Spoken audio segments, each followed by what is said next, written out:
저기 미국, 그 다음에 호주, 세 번째로 많은 또 군대를 파견해가지고, 그래서 그들은 늘 우리를 형제 나라라고 생각하고 있고요. 우리도 형제의 나라로서 우리 함께 같이 이번에는 우리가 좀 돕는 또 이런 역사가 일어나기를 바랄 뿐입니다. 하나님 말씀 같이 우리 봉독하겠습니다. 마가복음 제 14장, 오늘은 66절에서 72절 말씀이에요.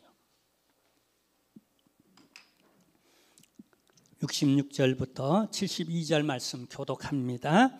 베드로는 아랫뜰에 있더니 대제사장의 여종 하나가 와서 베드로가 불 쬐고 있는 것을 보고 주목하여 이르되 너도 나사렛 예수와 함께 있었도다 하거늘 베드로가 부인하여 이르되 나는 내가 말하는 것이 무엇인지 알지도 못하고 깨닫지도 못하겠노라 하며 앞들로 나갈새 여종이 그를 보고 곁에 서 있는 자들에게 다시 이르되 이 사람은 그 도당이라 하되 또 부인하더라. 조금 후에 곁에 서 있는 사람들이 다시 베드로에게 말하되 너도 갈릴리 사람이니 참으로 그 도당이니라. 그러나 베드로가 저주하며 맹세하되 나는 너희가 말하는 이 사람을 알지 못하노라 하니 닭이 곧 두 번째 울더라. 이에 베드로가 예수께서 자기에게 하신 말씀 곧 닭이 두 번 울기 전에 내가 세 번 나를 부인하리라 하심이 기억되어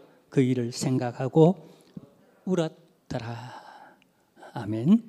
광고 시간입니다. 우리 샬롬 부흥 전도를 위하여서 우리 온 총회가, 우리 노회, 우리 전체가 지금 열심히 저마다 그렇게 행해 나가고 있습니다. 코로나 이후 골든타임 기간이에요. 세상에 지금 지진처럼 코로나가 일어났고 그 아래 눌려있는 우리 젊은이들, 특히 우리 청년부가 상당히 많았는데 안타깝고요. 그 다음에 우리 연로하신 분들도 참 많았는데 좀 안타깝고요. 수적으로는 우리가 어느 정도 회복되어져 갑니다. 왜냐하면 새 성도들이 좀 많이 오셨어요. 그렇지만 예전 성도님들 있죠. 코로나 이후 참 이렇게 보이지 않는 분들 하며 우리가 여기 또 우리들의 소중한 VIP들이 있습니다. 금쪽 같은 내 가족 한 영혼. 우리 3월 19일이 블레싱데이, 축복의 날이요, 해피데이, 아주 하나님이 기뻐하시는 그날 D-Day를 정해놓고 이제 딱 한 달 남았습니다.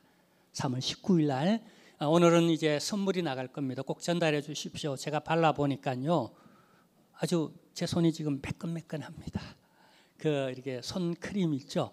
이걸 준비했어요. 데려오실 분, VIP 그분에게 저도 오늘 이렇게 기도하는 저희 태신자가 17분이에요.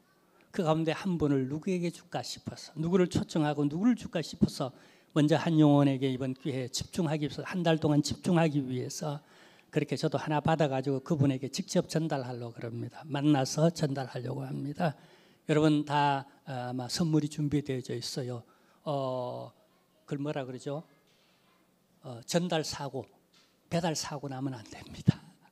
꼭 그렇게 예수의 마음을 전달하고요. 그 전달하는 손이 여러분 이렇게 부드러운 손, 하나님의 은혜의 그런 크림으로 이렇게 받은 그런 살결 같은 그런 마음으로 잘 전달해 주시기를 부탁드리고요. 또 우리 2023년도 해외 우리 선교지와 그리고 개척교회 우리 선교를 놓고 계속 기도하고 있습니다. 여러분의 지원에 감사드리고요. 끊임없이 또 여러분 기도해 주시기를 바랍니다. 저는 이번 한 주 동안은 우리 노회 임원회 수련회가 있어서 또 우리 해마다 연례 행사입니다. 우리 임원회가 이제 그동안 수고했다고 이제 같이 모시고 이제 대만에 갔다 와야 됩니다. 그래서 월요일 내일 가서 목요일 날 또 이렇게 올 겁니다. 제가 몸이 굉장히 지금 약해져 있어요.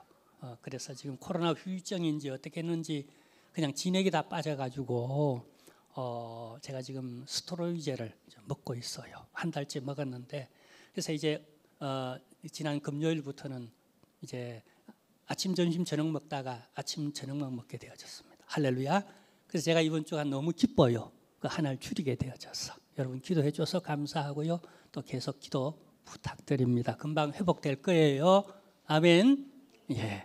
우리 이 시간은 우리 영상 하나를 보겠습니다.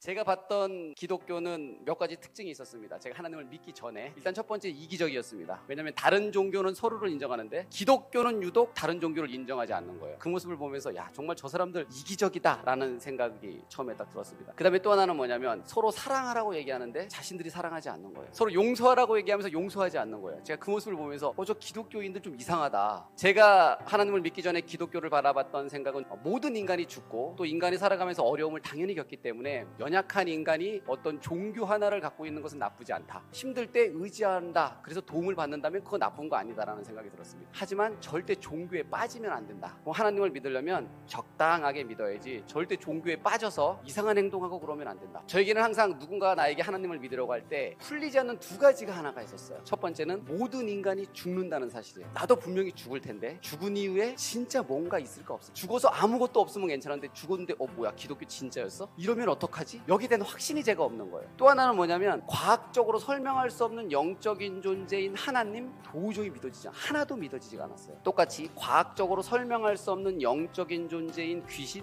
귀신은 있을 수도 있겠다라는 생각이 드는 거예요. 왜냐하면 저는 못 봤지만 너무나 많은 사람들이 귀신을 경험했다고 얘기하고 심지어 저희 아버지도 저에게 어느 날 귀신에 관해서 이야기한 적이 있었거든요. 내가 보지 못했기 때문에 있을 수 있겠다. 50% 있을 수 있겠다. 그런데 그 순간 제가 어떤 생각이 들었냐면 똑같이 과학적으로 설명할 수 없는 영적인 존재인 하나님도 있을 수 있겠다. 그럼 한번 확인해 봐야 되겠다. 제가 어떻게 기도드렸냐면 하나님께 이렇게 기도드렸어요. 하나님, 정말 하나님이 살아계시다면 내 앞에 잠깐 나타났다가 사라져. 그러면 제가 믿겠습니다. 그런데 그냥 하나님이 있으니까 믿어라? 이 이야기는 제가 절대 믿지 못하는 거예요. 그러면 제가 이 말을 무시하면 되잖아요. 그런데 왜 무시하지 못했냐면 저는 기독교를 인정하지 않는데 인류 역사가 기독교를 인정하고 있는 거예요. 역사의 기준을 BC와 AD로 나눈 기준이 예수님이에요. 왜 일주일이 6일일 수도 있고 8일일 수도 있는데 왜 7일이죠? 성경에서 하나님께서 6일 동안 천지를 창조하시고 7일째 쉬셨어요. 저는 인정하지 않는데 인류 역사가 기독교를 인정하는 거예요. 그때 제가 어떤 일을 했냐면 성경 공부를 시작했어요. 왜냐하면 뭔가 있을 것 같았거든요. 제가 성경 공부를 시작하고 나서 깜짝 놀란 게 뭐냐면 제가 그랬잖아요. 하나님 당신이 보여주세요. 그럼 당신을 믿겠습니다 라고 기도를 했었는데 성경에 보니까 실제로 예수님을 봤던 사람들에 의해서 예수님께서 십자가에 못 박혀 달리셔서 죽으시는 거예요. 그걸 제가 보면서 뭘 느꼈냐면 눈으로 보는 것이 믿음을 증명하는 것이 아니구나 라는 생각이 들었어요. 하나님께서 저에게 이렇게 말씀하시는 것 같은 거예요. 나는 언제나 너 주위에 있었는데 너가 나를 믿지 않았기 때문에 하나님을 볼 수 없었다. 제가 하나님을 믿는 순간 그 다음부터 하나님이 느껴지기 시작하고 하나님의 순결이 들리기 시작하고 하나님이 믿어지기 시작하는 거예요. 근데 여러분들은 머리카락이 자라는 걸 느끼시나요? 머리카락은요 0.016mm/h의 속도로 자랍니다. 머리카락은 반드시 자라지만 우리가 느끼지 못하죠. 그리고 지금 이 지구는 시속 10만 8천 킬로미터의 속도로 움직이고 있어요. 마하 88의 속도로 움직이고 있는데 우리가 지금 그것을 인식하고 있나요? 제가 그 장면을 보니까 우리의 느낌은 우리의 감정은 너무나 느리고 너무나 빨라서 우리가 느끼지 못하는 것들이 있더라고요.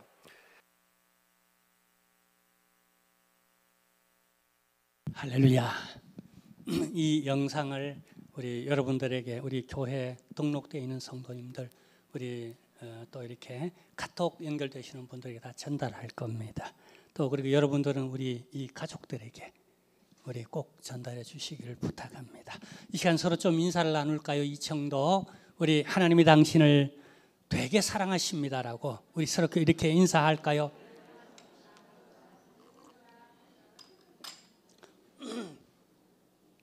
세상 살면서 승승장구한 대단한 한 사람이 있었습니다. 그는 조선 왕조 말기에 과거에 급제한 우수한 성적으로 합격한 사람이에요.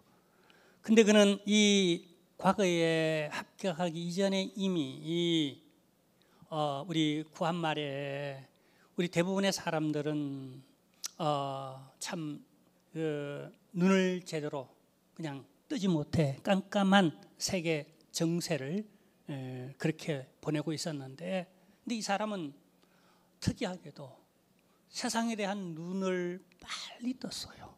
그래서 그때 벌써 영어 공부를 시작했어.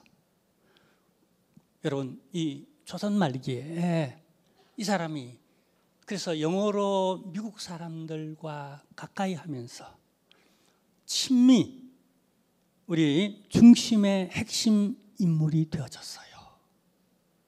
세계를 읽은 거예요. 참 눈이 아주 밝고 빨랐던 거예요. 이후 러시아의 세력이 커지자 이번에는 러시아를 구사하면서 러시아 사람들과 이 대한민국에 같이 영향력을 미치는 중심 인물이 또 되어졌어요. 대단하죠? 이후 러일 전쟁에서 일본이 승리했어요. 그 사이에 그는 정세를 미리 파악하고 일본어를 또 능통할 정도로 구사하면서 친일파의 중심 핵심 인물이 됩니다. 그 결과로 그는 황제는 그냥 허수아비고 그냥 국무총리가 되어져서 이 나라를 좌지우지하는 그런 실권자가 되었습니다. 그래서 당시 세상은 그를 향하여서 정말 능력이 탁월하다. 어쩌면 저렇게 성성장구하고 저렇게 참 떵떵거리며 저런 권세를 가지고 저렇게 잘 먹고 잘 살까 부러워하는 사람도 꽤 있었다고 합니다. 근데 역사도 그럴까요? 근데 그를 역사에 기록하기를 을사오족, 그 다음에 정미칠적, 경술국적이라고 기록합니다. 누군지 알죠? 이완용. 근데 그 앞에는 꼭 그냥 따라다니는 고유 명사 같은 그에게 붙여지는 대명사가 있습니다. 뭐죠? 매국노 이완용. 역사가 왜 이렇게 평가할까요? 그는 민족을 버리고 창시개명, 민족의 이름을 버리고 우리나라 말을 버리고 일본어로, 그다음에 신사참배에 그렇게 앞장서게 만들었던, 그는 일본의 국적을 가지고 일본의 그 자비를 그렇게 받았던 배신자입니다. 한국 천주교 역사책 박이편에 보면은요, 조선 말엽에 아주 유능한 수사관 한 사람의 이름이 나옵니다. 그 이름은 조화진입니다.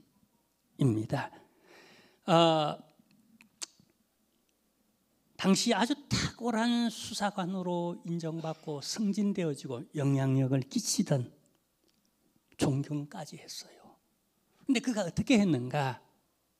역사를 보면은요, 그는 진리를 구도하는 그런 시커, 그런 구도자로 자신을 소개합니다. 그래서 그는 새로운 종교인 기독교, 당시 야소교라고 말해요. 야소교. 내가 그걸 좀 알고 싶다.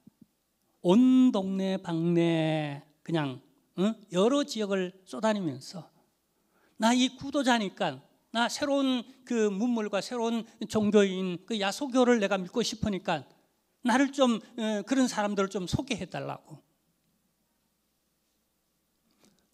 그래서 어느 날 기독교인이 그에게 다가와서 우리가 모임이 있다고.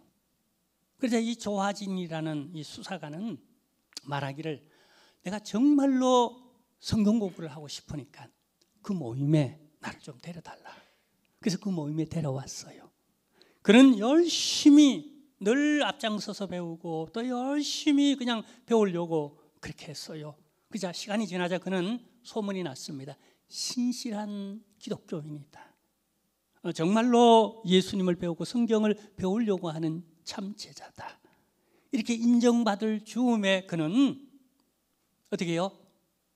당국에 가서 수사관에 그냥 검찰관에 밀고를 합니다. 그래서 죄다 잡혀가요. 자신도 잡혀갑니다.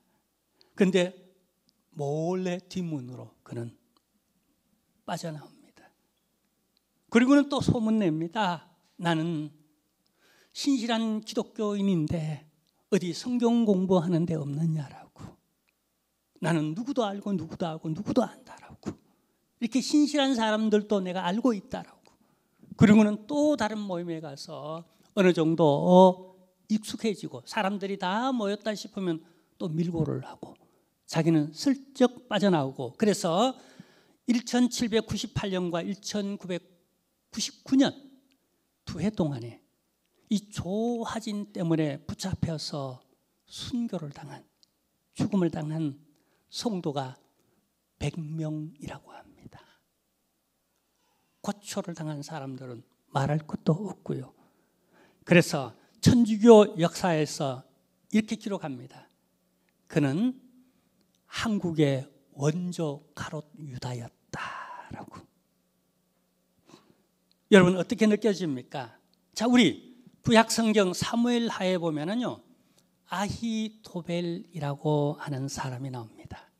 그는 아주 똑똑했고요, 능력이 탁월했습니다.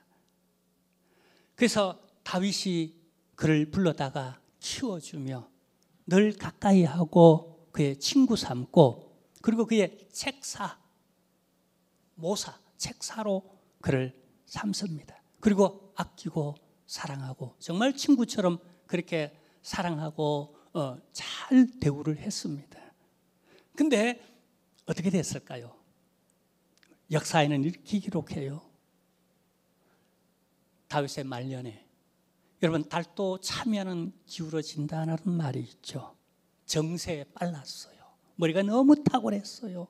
그래서 이 한 시대는 가고 새로운 시대가 온다. 누구와 내가 손잡아야 되겠는가? 그래서 내가 다윗과 손잡고 권세를 누렸던 이 떵떵거렸던 이 부귀영화를 또 그 다음 대에 이르기까지 내가 하리라 생각하고 어떻게 해요? 왕자 압살롬과 더불어 반역을 일으킵니다. 압살롬을 꼬드겨서 당신이 왕이 되지 않냐고 꼬드깁니다. 그리고는 다윗 왕을 죽이려 합니다. 다윗이 하나님의 은혜 가운데 급히 피신하자, 그 다음에는요 철저히 이 왕자 압살롬과 아버지를 분리해 놓기 위해서 그 좋은 머리, 탁월한 능력을 가지고 어떻게 합니까? 압살롬을 하여금 백성들이 보는 앞에서 아버지의 후궁들을 범하게 그렇게 만들어요. 그래서 건너지 못할 강을 완전히 건너버리게 만듭니다. 그러나 역사에서 우리가 아는 듯이 이 반란은 실패로 끝납니다. 비극적인 것은 이 압살롬도 죽게 되어지고, 이를 주도했던 이 아히도벨도 다윗은 용서하려고 그랬어요. 아들도 용서하려고 그랬어요. 그런데 여러분 하늘의 뜻이 그렇지 못했어요. 그리고 이 친구도 용서하려고 했어요. 근데 그 스스로 어떻게 해요? 고향에 내려가서 가룟 유다처럼 그렇게 행동하다가 죽음도 결말도 가룟 유다처럼 목 매여 스스로 죽고 말았어요. 자, 근데요 이때의 다윗 왕의 마음을 성경에는 역사에 기록하고 있어요. 울고 울고 울면서 압살롬아 압살롬아 하며 울면서, 그리고 차라리 늙은 내가, 아버지인 내가 죽었다면 더 좋을 뻔했다라고. 그렇게 주변에서 이 반란을 진압한 사람들은 저 반란의 괴수를 처단했는데, 친구고 아들이었지만 처단했는데 상 받아야 되는데, 위로받아야 되고 수고했다라는 얘기를 받아야 되는데, 그는 그 배신자들을 위해 너무나 고통스럽게 우는 마음.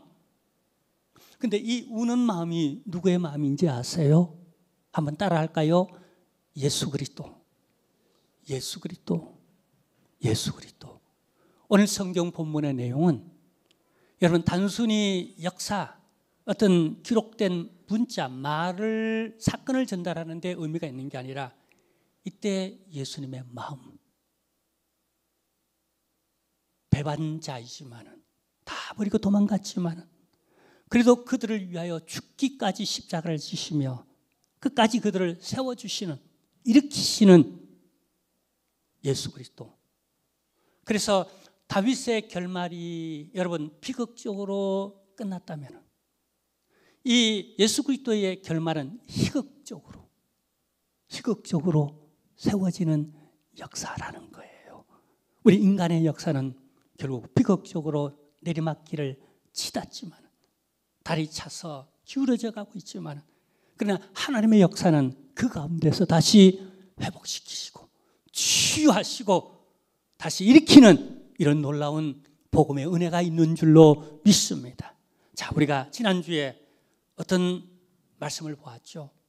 예수님께서 이제 십자가를 지시기 바로 어떻게 잡히시기 전날 밤에 만찬을 행합니다. 근데 이 유월절 만찬은 이제 특별한 만찬으로서 예수님께서 성취시키죠.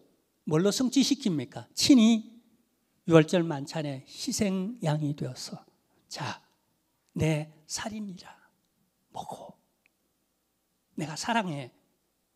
그리고 이는 내 피야. 너희가 마셔. 너희가 마실 더 이상 이제 죽지 아니할 영생하는 신령한 음료야. 이건 내 피야. 이렇게 진한 의식을 제자들과 함께 나누었어요.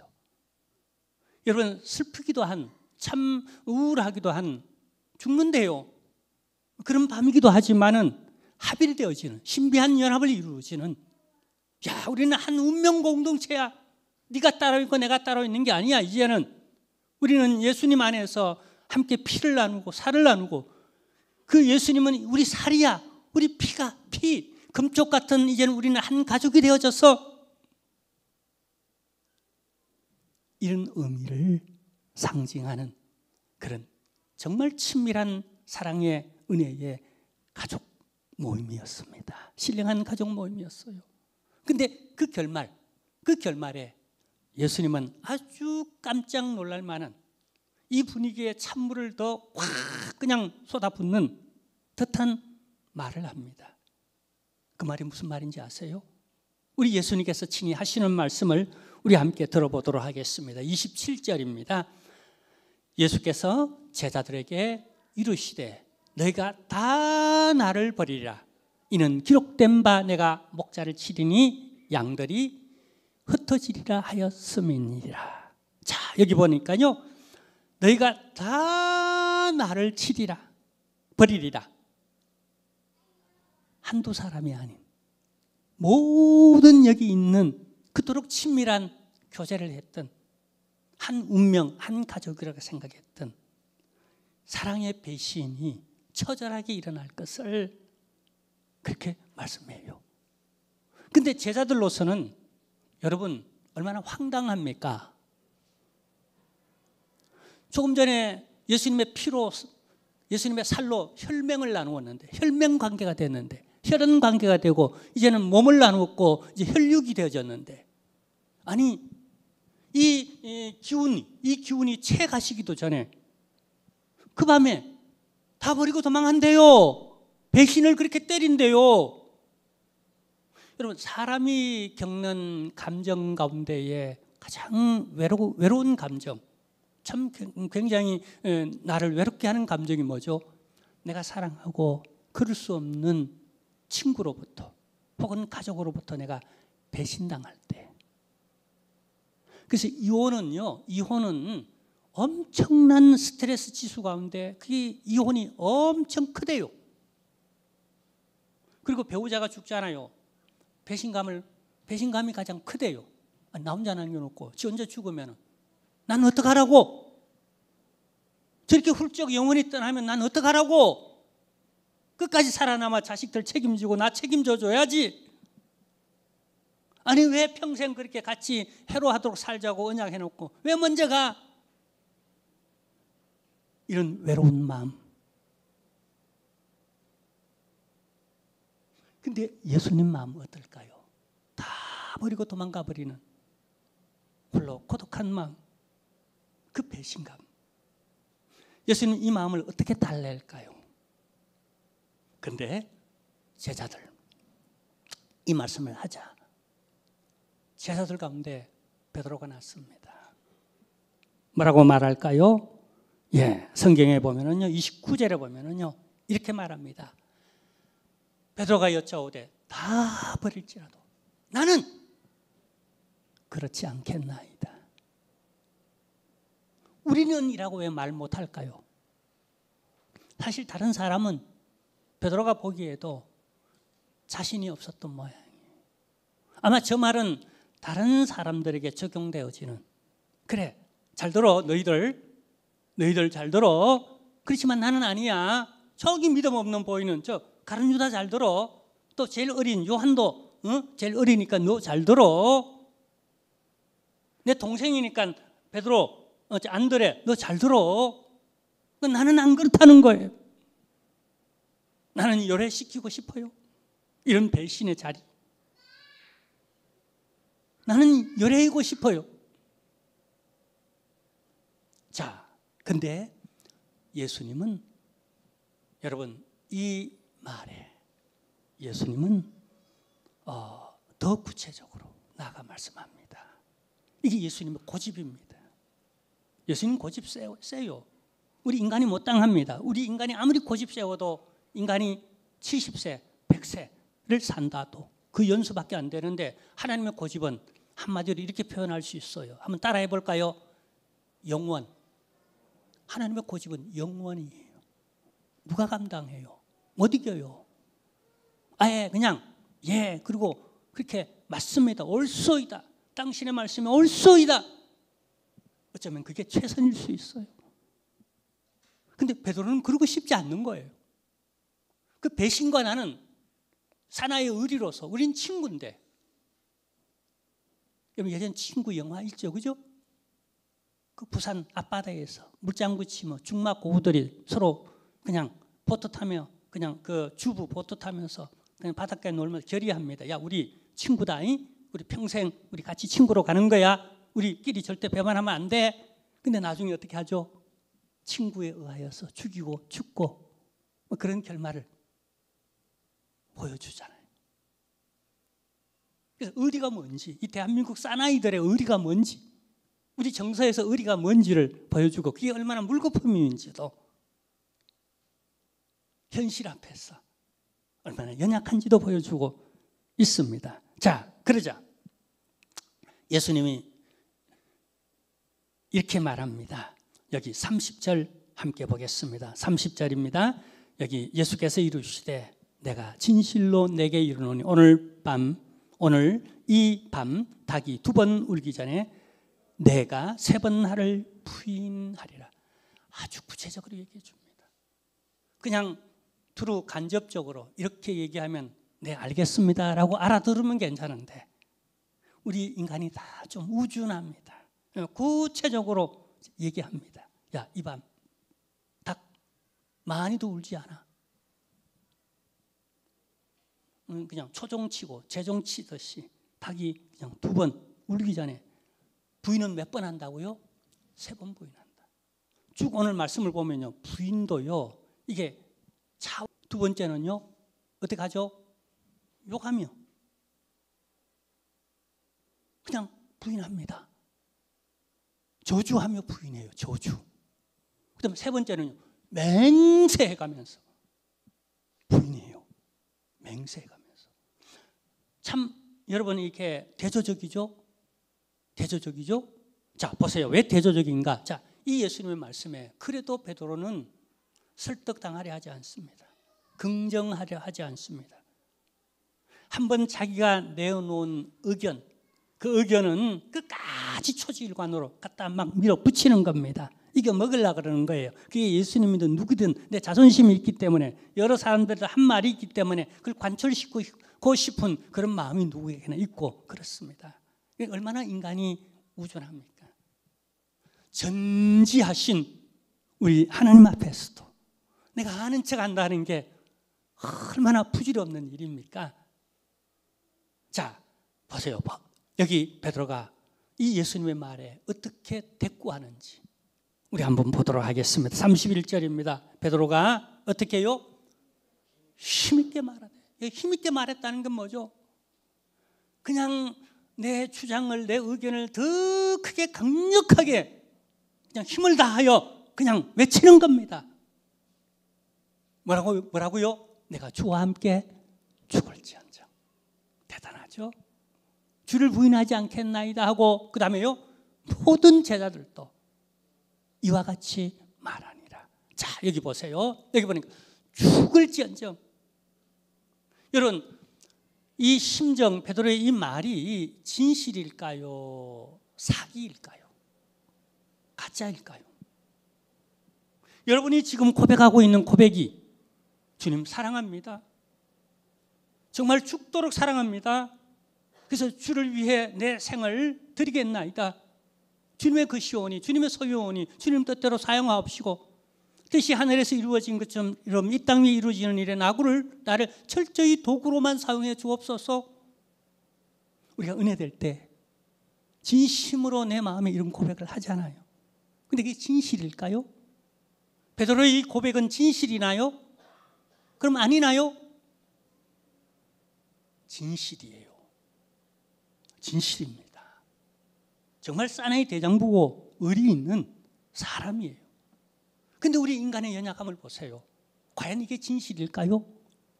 결과적으로 보면은요, 우리 조금 전에 본문을 읽었잖아요. 철저히 3번이나 부인합니다. 심지어 맹세하고 저주해가면서 그냥 부인해요. 이 삼세판이란 말이 있잖아요. 유대인들은 더 크게 생각하고, 이건 내 자의적으로 삼세판 했다는 건 처음에는 얼떨결에 또 환경 때문에 그랬다 손치지만은요, 이 삼세판은 이제 내 자의적으로 내 뜻을 어떻게 해요? 나를 생각하고 환경을 생각하고 살궁리를 생각하고 그냥 부인한 거, 예수를 버렸던 거예요. 이 진실은 또 가짜입니까? 그러면은 우리가 감정적 진실이 있고 현재적 진실이 있고요, 그냥 통전적 진실이 있고 역사적 진실이 있습니다. 어느 게 진실일까요?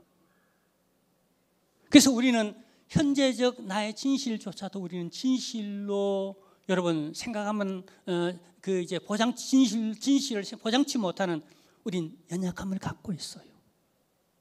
그래서 하나님이 이렇게 말씀하셨죠. 너희는 하늘로도 맹세하지 말고 땅으로도 맹세하지 말라. 땅은 내 발등상이니라. 더럽히지 말라는 얘기예요. 여러분, 금년 한 해 시작하면서 우리는 송구영신 예배 다 나와서 우리가 함께 결단하고 출발했습니다. 지금 얼마나 시행하고 있습니까? 저도 그래요.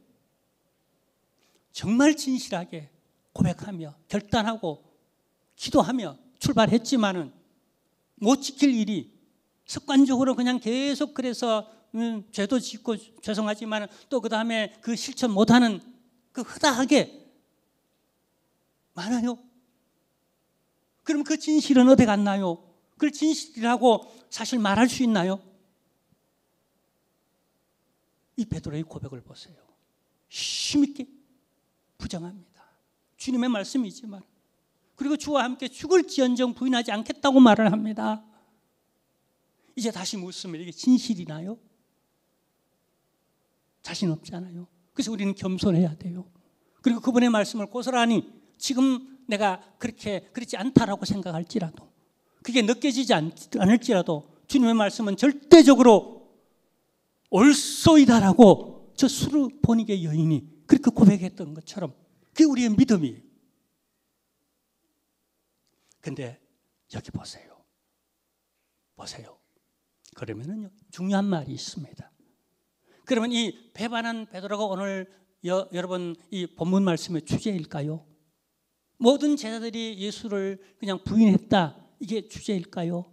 결코 그렇지 않습니다. 오늘 초점은 사람에게 있지 않아요. 예수 그리스도에게 있는 줄로 믿으시길 바랍니다. 그럼 어떤 예수를 드러내고자 하는가? 이 사건을 통하여 따라합시다. 버림받은 예수 그리스도. 심지어 하늘도 버렸어요. 하늘도. 그 아버지도, 그 친밀했던 아버지에게도 버림받았어요. 그리고 가장 사랑하는 자기 백성들, 그 가운데서도 그 제자들, 방금 전까지도 함께 피를 나누고 살을 나누고 했던 그 제자들마저도 철저히 부정하고 저주하고 맹세하기까지 버려지는 예수 그리스도. 근데 여러분, 이것이 우연히 버려지는 게 아닙니다. 하나님의 섭리와 계획이 있었어요. 이것은 인간에게도 하나님은 스가랴서를 통해 벌써 예언해 줬어요. 그래서 여기 오늘 본문을 보면은요, 이런 말씀이 있습니다. 우리 함께 여기 보도록 하겠는데요. 27절에 보면 이런 말씀이 있어요. 자, 27절인데요. 여기 예수께서 제자들에게 이르시되 너희가 다 나를 버리리라. 이는 기록된 바 내가 목자를 버리리니 양들이 흩어지리라 하였음이니라. 자, 여기 기록된 바라고 신약 성경에 인용될 때마다 이것은 구약 성경을 인용하는 겁니다. 실제로 이 말씀은 스가랴서, 이 스가랴서는 예수님 오시기 전에 450년 전에 활동했던 선지자입니다. 스가랴서 13장 7절에 나오는 스가랴서가 메시아를 예언하며 이 예언을 했는데 이 예언이 지금 자기에게 이루어지는 것을 지금 인용하고 있습니다. 그런데 왜 이렇게 인용할까요? 하나입니다. 내가 누군지를 계시하고자 하는 거예요. 지금 베드로야 네가 나를 버리고 너희 다 그럴 수 있느냐라고 세상을 원망하고 그들을 탓하고자 하는 사건이 아닙니다. 철저히 하나님의 계획에 의하여서 여기 버림받게 되어진 유월절 희생양 십자가를 제어하는 예수 그리스도. 여러분 유월절 양 가운데 여러분 그 속죄일에 보면은 특별히 2마리를 잡습니다. 하나님을 함께 희생의 제사를 드리기 위해 양 1마리를 잡습니다. 전 양들 가운데에 준비하고 1년 동안 준비했다가 흠없고 티 없는 어린 양 그 2마리 가운데 1마리는 또 하나 거기 이스라엘의 모든 죄를 뒤집어 씌웁니다. 안수하여 대제사장이. 그 아셀 양이라고 했습니다. 이걸 희생양이라는 우리 말로 번역하면 아셀 양인데 희생양이라고 말합니다. 그래놓고는 이 양을 저 늑대가 기다리는 광야로 내버려요. 쫓아내버려요. 온 백성들이 하나님도 쫓아내요. 제사장이 쫓아내고 온 백성들이 다 쫓아내버려요. 그러면 그는 갈기갈기 찍혀서 피를 흘리며 처참하게 죽는 아셀셀 양, 희생양으로 예수 그리스도는 이렇게 죽음으로 저주회로 버려지는 벌써 이 기록이 있다는 거예요. 그러면 제자들은 여기에 왜 버리게 되어지는가? 하나입니다. 인간의 근원적인 연약함 때문입니다. 사실은 다 버릴지라도 나는 주님을 버리지 않는다. 참 위대한 신앙 고백이죠. 쉽게 이렇게 고백할 수 없죠. 그 다음에 정말 죽을지언정 나는 주님을 버리지 않겠습니다. 주님이 얼마나 고맙게 생각했겠어요. 그러나 척은히 바라봅니다. 그래도 그게 아니야. 너 연약함을 내가 알아. 그러면서 오늘 본문의 마지막 부분에 가면은요, 베드로가 돌아옵니다. 어떻게 돌아옵니까? 이 말씀을 해주기 때문에, 네가 나를 3번 부인한다라는 말씀을 해주셨기 때문에, 너희가 나를 다 버리고 도망간다는 그 말씀이 기억났어. 말씀이 기억나서 이걸 누가복음에 기록하면 바깥에 나가 대성통곡을 했다. 통곡을 했다라는. 보세요. 우리 주님 누구십니까? 당신은 버림을 받지만은 그러나 어떻게 해요? 사랑으로 다시 감싸고 다시 용서하고 다시 세워주는 그 메시지를 진작부터 해드리고 그리고 그들에게 나타났잖아요. 찾아오셨잖아요. 그리고 저 갈릴리 바닷가에서 다시 세우죠. 야, 네가 나를 사랑하느냐? 네가 나를 사랑하느냐? 네가 나를 3번 묻죠. 베드로서는 제자들 할 말이 없습니다. 그냥 주님이 아십니다. 주님이 다 아십니다. 이 사건을 경험했기 때문에. 그죠? 실패의 역사지만은 합력하여 선을 이루도록 이게 복음이에요. 이게 역사예요. 우리 다 연약합니다. 좀 실수했다고 좌절하지는 마세요. 너무 좌절하지는 마세요. 그러나 이 주님의 사랑의 메시지, 나를 다시 일으키고자 하시는 주님의 진리의 말씀, 복음의 말씀을 듣고 우리 다시 한번 베드로처럼 일어나는, 우리가 결과적으로 베드로는요 로마에 가서 순교하죠. 그 순교할 때 어떻게 순교합니까? 나를 십자가에 매달려 달라고 자청하죠. 그냥 참수하려고 그러는데 바울은 거기서 참수당했죠. 근데 베드로는 십자가에 매달아 달래요. 왜요? 이 말씀이에요. 나는 죽을지언정 주님을 버리지 않겠나이다. 그 말씀을 지키기 위해서. 처음에는 내가 못 지켰지만 이제 성령이 충만하고 역사가 일어나고 내가 곰곰이 그 실패를 반면교사로 삼아서 내가 어떻게 해야 할지를 얼마나 두고두고 작정하고 결심하고 무릎을 얼마나 많이 꿇었겠습니까? 그래서 그 말을 지키기 위해서 우리 교회사에 의하면은 십자가에 못 박아달라고. 마지막 사형수의 소원은 들어주잖아요. 그리고는 말합니다. 주님은 이렇게 매달렸지만 나는 거꾸로 매달려달라고. 그걸 영광으로 생각하고 내가 주님 앞에 말씀드렸던 그 소원을, 그 작정을 내가 이루어드렸다라고, 이 주님의 뜻을 따랐다라는 그 고백을 하고 죽었습니다. 기도하겠습니다. 하나님이여, 우리 다 연약합니다. 마음은 그렇지 않는데 환경에 휩쓸려 버리기도 하고 또 내 빠른 계산머리로 또 계산하다가 보니까 또한 주님을 부인하게 되어지고 신앙을 잃어버리는 이런 삶의 현장 속에서 우리가 부인하고 도망가 버리는, 아닌 척하는 저희 못난 모습 아시지요?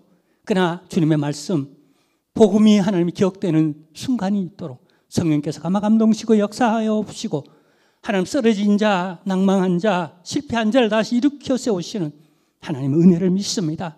저희들 다시 시작할 수 있도록 용기를 주시고 힘을 주옵소서. 베드로를 다시 일으키신 주께서 저희들도 이끌어 주옵소서.